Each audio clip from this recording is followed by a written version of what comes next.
What about pay? Like, are these jobs paying more than, let's say, their counterparts at other tech companies? Are they paying more than like working at like a small business? What do you see there? They're paying enough to lure away the top talent from a lot of the top companies.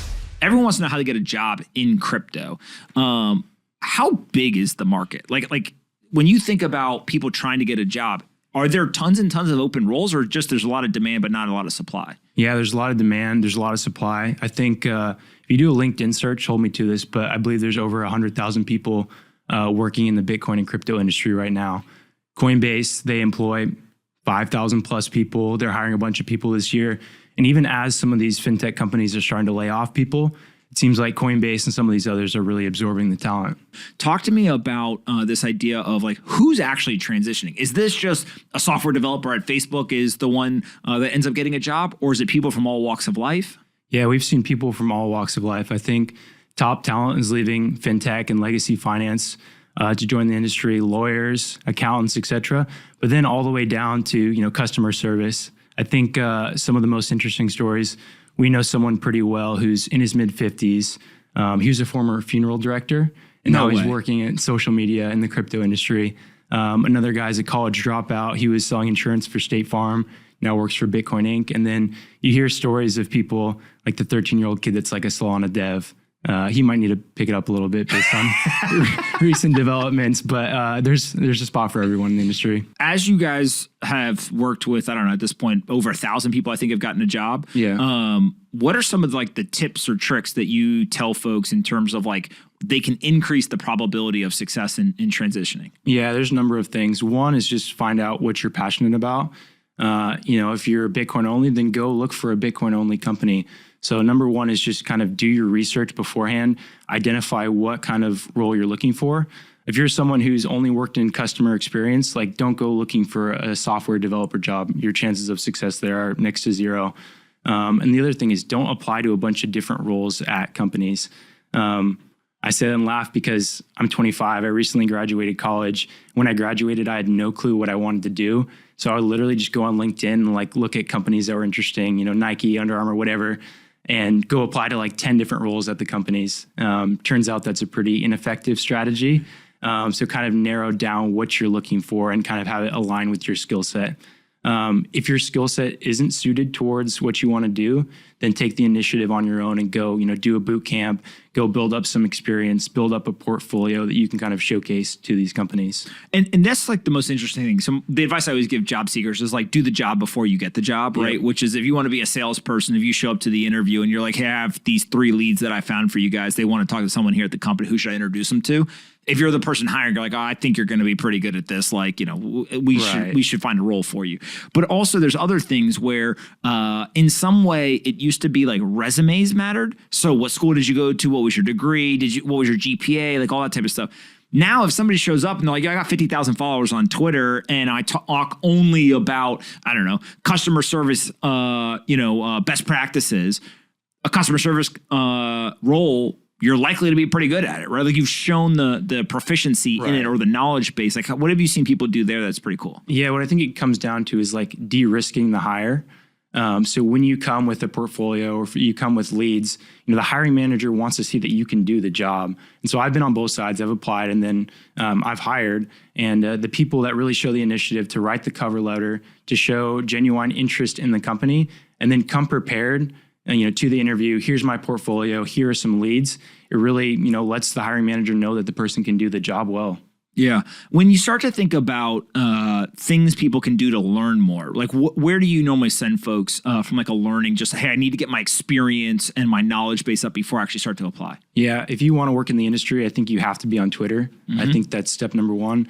And then from there, start with the free resources. Follow people like you, follow people like Sailor, follow the people that are pushing out, quality content.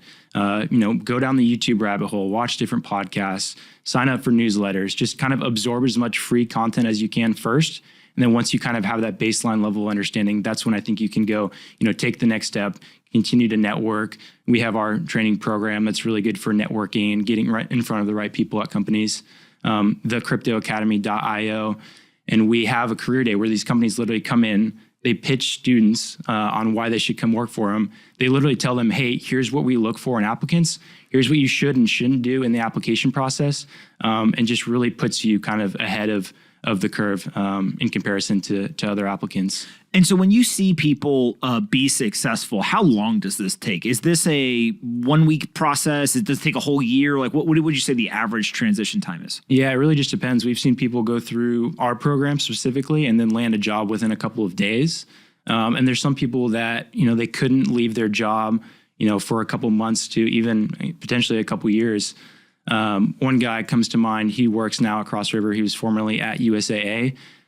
He was in like our third cohort, which was a year ago. And he wasn't able to leave his job. He wanted to stay there for whatever reasons. He couldn't relocate, et cetera. And then only recently he accepted a sweet job at Cross River. Twitter has almost become LinkedIn to some degree. Totally. What do you see people do there successfully in terms of using that platform? Yeah, I hate to toot my own horn, but I have a great story there. But I think just being yourself on Twitter, if you're a meme guy, create memes. If you're a content guy, put out quality threads and things like that. But the thing that's unique about Twitter is it allows you to essentially kind of be in the same virtual room as super successful people that you wouldn't otherwise be in rooms with.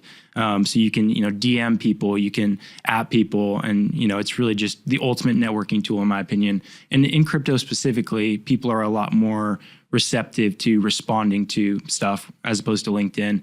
Myself included, if someone adds me on LinkedIn, they send me a message, I'm terrible at responding to it, but I'm much better at responding to Twitter DMs for whatever reason. When you start to think about age, that's a question that I get all the time is like, is this only for young people? Are there older folks? Like, what do you see there in terms of who has success, who doesn't? Does age matter at all? Yeah, no, I don't think age matters at all. That's a pretty common question that people ask is like, hey, I'm in my 40s, 50s, 60s. I'm super interested in this. I realize Bitcoin is the future. How do I get involved? And the thing I tell them is, one, kind of the anecdotes or stories that I kind of shared earlier.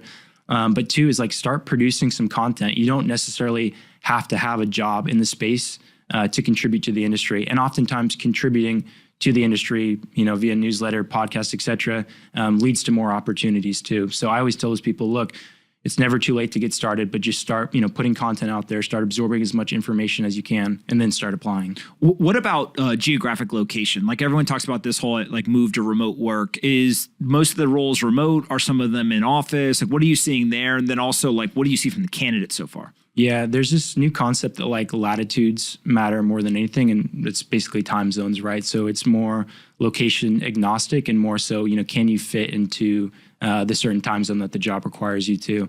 But oftentimes these companies are just looking for top talent kind of regardless of where they are. So what people are saying is, look, I don't care if you live in, let's say, New York City or in San Francisco. What I care is can be plus or minus, 2 or 3 hours from a specific time zone. So if you're on the West Coast and we're an East Coast company, it's 3 hours, perfect, or vice versa. But it may be harder if, let's say, it's a company based in Singapore and you're in the United States where there's, much more significant time kind of conflict, if you will. Yeah, correct. Airbnb is a good example where I think they recently just opened up and said, hey, you guys can work from wherever. We just want, the best talent. So Coinbase, they don't have a headquarters, and there's a number of other companies in the industry that are pretty much location agnostic and they just want talent. Yeah. What about pay? Like, are these jobs paying more than, let's say, their counterparts at other tech companies? Are they paying more than working at a small business? What do you see there? They're paying enough to lure away the top talent from a lot of the top companies. But I think a lot of the job seekers, realize the upside, and potential equity and things like that. And it's just much more exciting than wearing a suit and tie every day and, dreading work. It's actually more fun, more engaging. You're working in an industry that you believe in and you're passionate about. Yeah. So to answer your question, yes, the pay is good across the board, but also there's the added benefit of equity and also just enjoying work in general. Yeah, it does seem like people are maybe happier, right? And they don't feel like it's as much of a job as hey, this is fun. The pay, as you mentioned, probably is higher.